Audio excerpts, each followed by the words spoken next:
Hi, this is Peter from Anatomy Zone, and in this tutorial we're going to take a look at the anatomy of the sympathetic nervous system. So the autonomic nervous system is split into the parasympathetic and sympathetic divisions.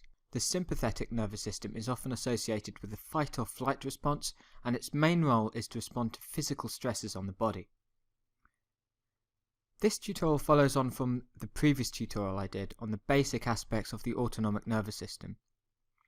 To quickly recap the important points, we saw how the efferent component of the autonomic nervous system was different to the somatic nervous system, as there is a two-neuron sequence connecting the central nervous system to the peripheral nervous system, whereas in the somatic nervous system there is a single neuron. This two-neuron sequence involves a preganglionic neuron and a postganglionic neuron. So let's just take a look at some of the anatomical aspects of the sympathetic nervous system.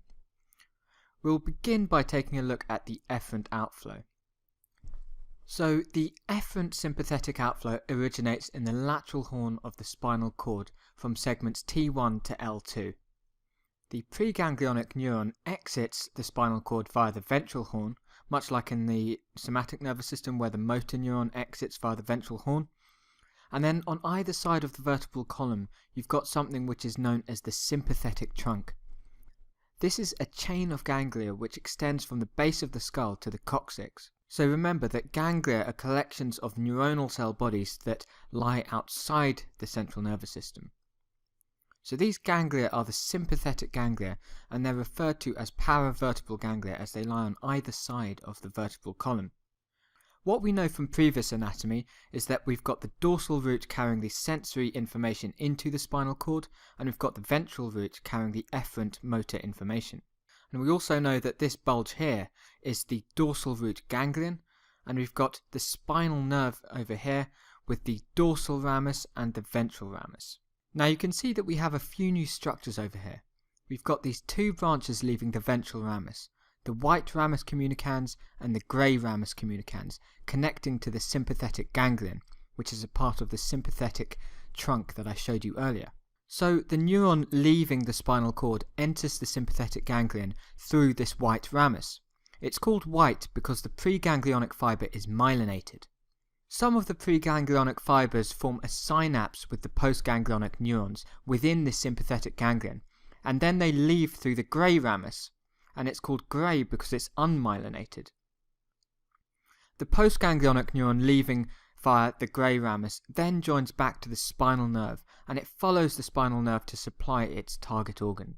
So I've introduced you to some new structures here, but things get a little bit more complicated. We've looked at one configuration whereby the preganglionic nerve enters the ganglion, synapses and leaves through the grey ramus to join the spinal nerve, but there are actually other things that can happen.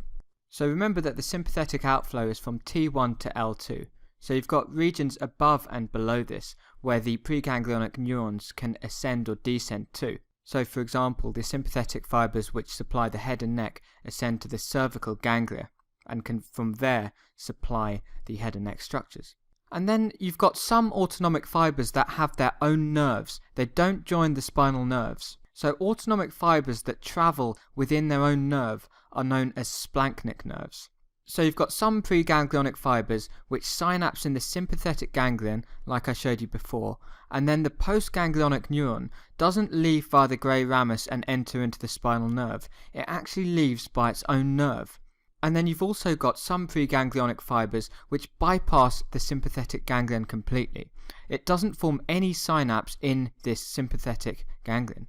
It actually leaves directly without forming a synapse and synapses in a peripheral ganglion near the target organ.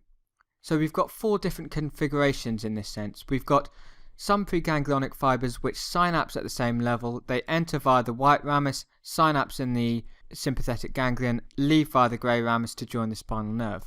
Then we've got those preganglionic fibres that ascend or descend to synapse at a different level.